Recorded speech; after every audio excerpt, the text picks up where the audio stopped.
This Sunday, Pope Francis won't be praying the Regina Caeli from St. Peter's Square, as he'll just be beginning his three-day trip to the Balkan countries of Bulgaria and North Macedonia.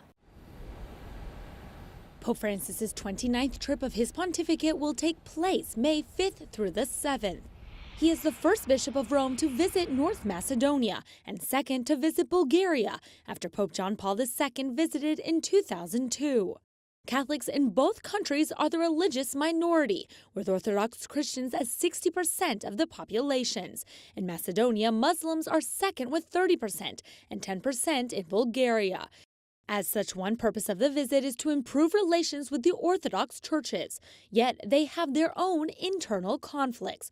For example, Bulgaria's Orthodox community refused to participate in the September 2016 Orthodox Catholic Dialogue or in the Pan-Orthodox Council this past March. Meanwhile, Macedonia's Orthodox community has separated themselves from the others and is no longer recognized.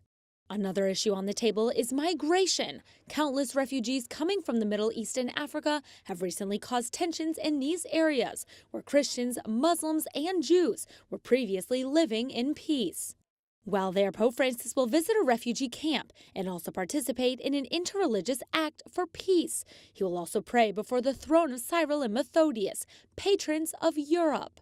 The Pope believes Pope St. John XXIII, who was an apostolic visitor in Bulgaria, and St. Mother Teresa, who was born in North Macedonia, will especially intercede for him on the trip.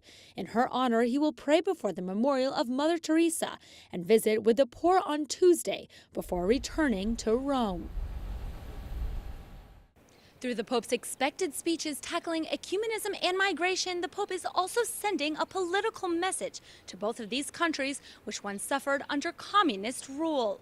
At the Vatican, Melissa Butts, Current News. Back to you in New York, Liz.